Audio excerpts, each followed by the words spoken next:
Hello, Karen here with your daily read. I should put us some soul cards to begin.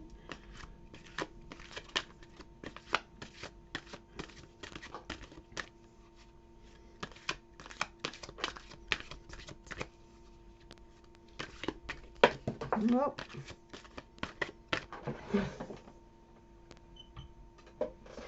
that's to come out.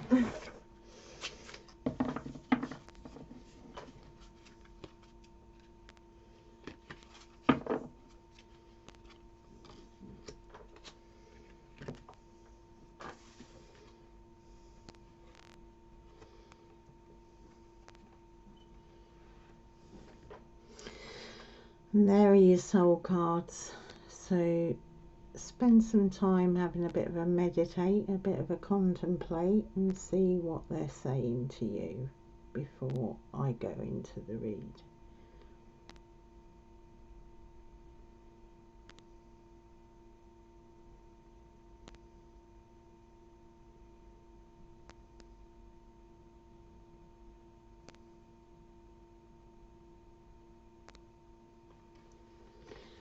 Okay. So I don't know how you found meditating on those cards, but I find some dense energies there with them. We got this guy who looks like he's almost kind of covered with earth under the ground. He almost like, if you look at it that way, that he's fallen down, you know, fallen down a hole from above, and he's attempting to climb back out. He has his hand out. This is actually reminding me, this and this, almost of that experience of the dark night of the soul. So there's a sense that the soul has descended, or your psyche has descended into a dark place. There's this initial trying to heal, trying to pull out of that situation, out of that darkness that you've fallen into. But then comes this, almost like the curling up fetal style. He looks as though he's in a womb. And this is the thing to remember when you're experiencing this sort of darkness, whether it's a soul descent in a spiritual, in spiritual terms, or it is just darkness of what's going on around you. And you know, 2020, I was thinking, has put a lot of people into this position. There's a sense of nakedness. I mean, both of these people were naked.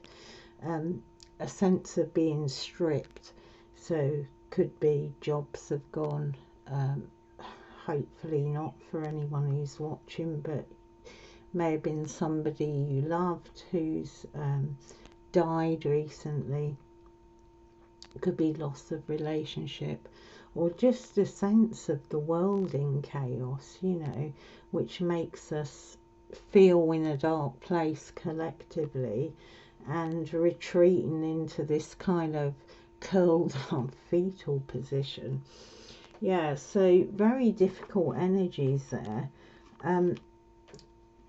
What I would say about them though is, if it's a spiritual sense and you feel like you're in this kind of dark cave, it is that sense of the hermit cave. So it can be a place of where you're within in the darkness, but actually it's within the darkness that we find the jewels, because where are crystals and jewels? They're in dark places.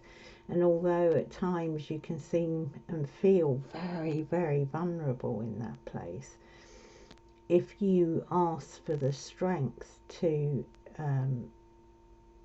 you know, be in there, sit in there, not run away, not curl up rejecting things, but to kind of reach out. He's got his hand out for the help.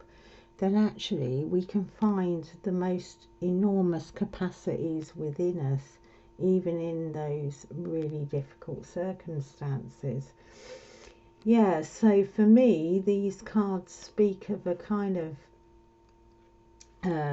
descent, and with the descent of soul, it's actually a stripping you naked of your ego self, so that you can go into womb space, like the cosmic womb, and there's rebirth, there's regeneration, you know.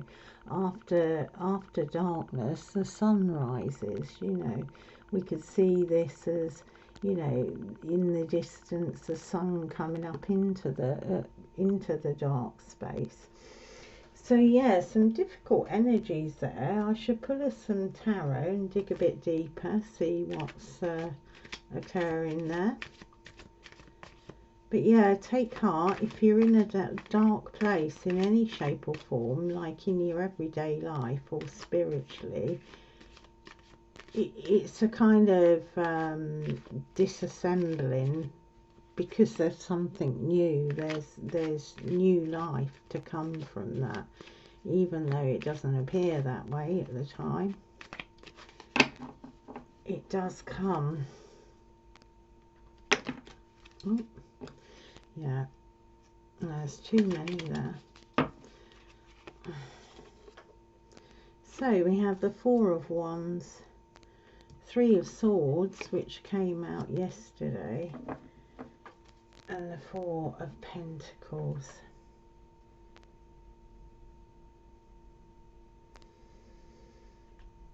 Okay, so we've got Saturn in the middle here, yeah, this kind of reflection of this darkness, whatever that darkness is for you, only you'll know that. But either side of these, in the Tree of Life, they're fours, so it reflects a thing called Hesed. It reflects a downpour of overflowing love, loving kindness, abundance. It's kind of source energy. It's a lot of energetics. So as I said, if you're in that kind of darkness, you need to remain. If you look at these fours, the wands are kind of open. This represents a chopper. So there's a sense that there are good things coming, even if at the moment you can't see it, even if you're kind of curled up almost like fetal, had enough. There are good things coming. There's been a lot of pain, and a lot of our pain can come through our mental conditions, you know, in terms of how our minds work. When we have a very difficult situation, it is really hard to, you know, to have a settled, peaceful mind. And we have this guy who can either be seen as grasping on, or he can be seen as somebody who is learning to balance his heart, to ground in, to receive through his crown. He's wearing a crown. Information, abundance, you know, this flow down of energy that comes from source. So in that respect, it's actually a positive encouragement for anyone who is feeling really in a stuck place.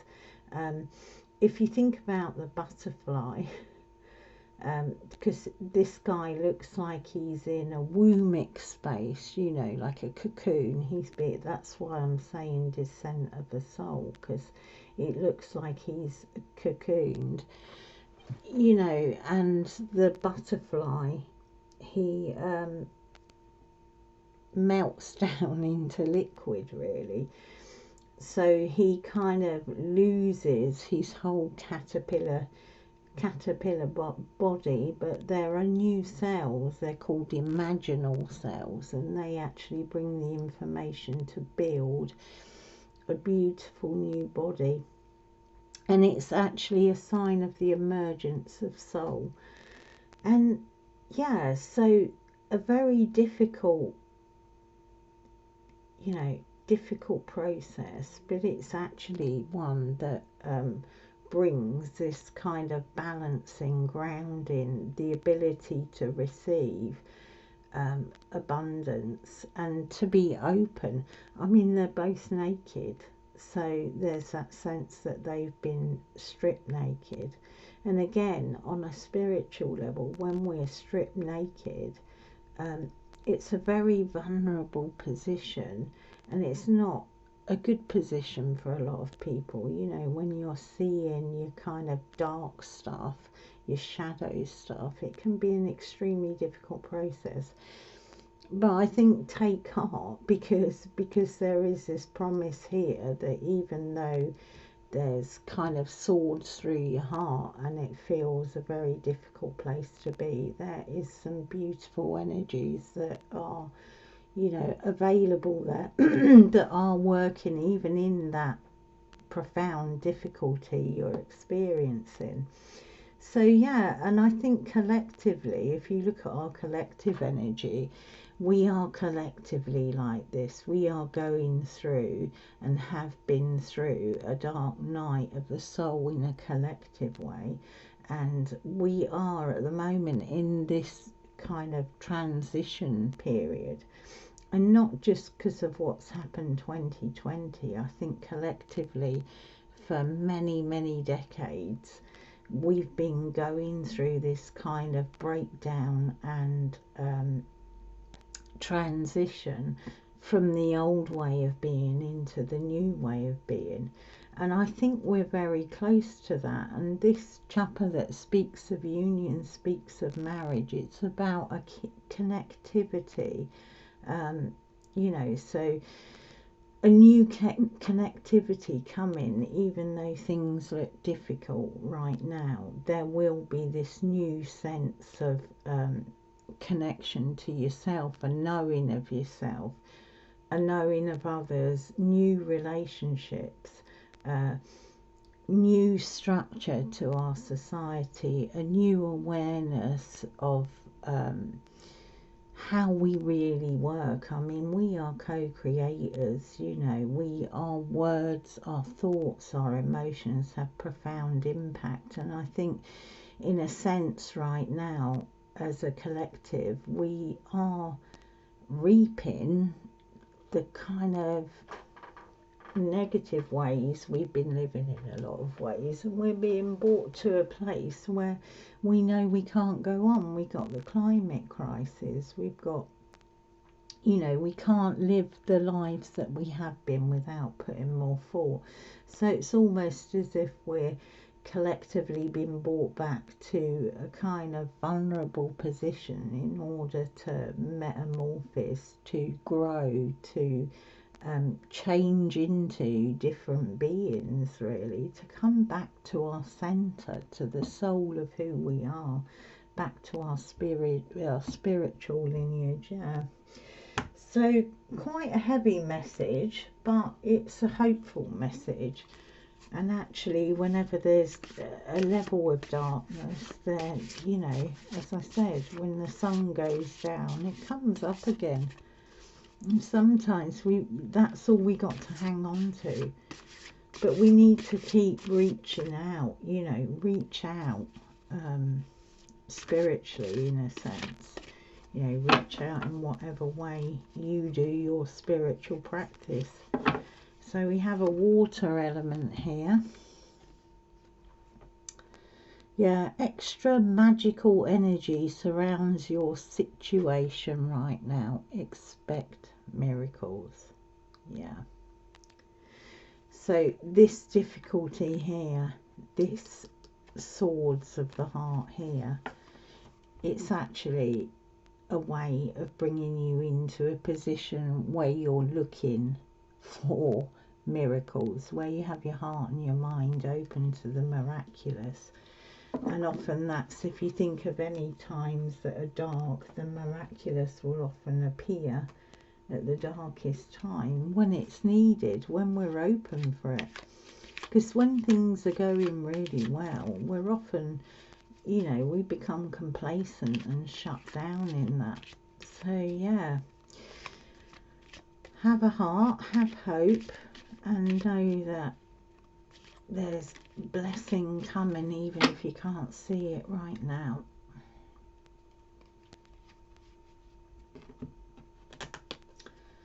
So we got more water there, water drops.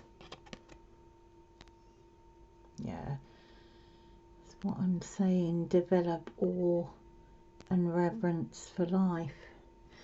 What I'm saying about this kind of collective dark night, you know, in the sense of our structural systems kind of seeming to be unraveling, our economic systems, our political systems, society and culture in general, the religious systems. You know, when we haven't got that awe and reverence for life, when we are, you know, taking whatever resources we want or we feel we need for our new technology, then nature comes back in that sense. You know, we need to have that there is this magical energy that's surrounding not just your situation but us collectively. And if we don't, you know, respond to that with the awe and the reverence, and life is sacred, you know. And sometimes the harshness, it's a bit like when you discipline your children, you know, there's a sense that we're under some collective discipline at the moment because we are creating this world, whether we like it or not. Quantum physics are showing us that we are creating with our thoughts, with our emotions. It goes further than our brain. It has, you know, we have an effect on our surrounding field. We need to learn an awe and reverence for that. Yeah. So lots of love. I'll see you tomorrow.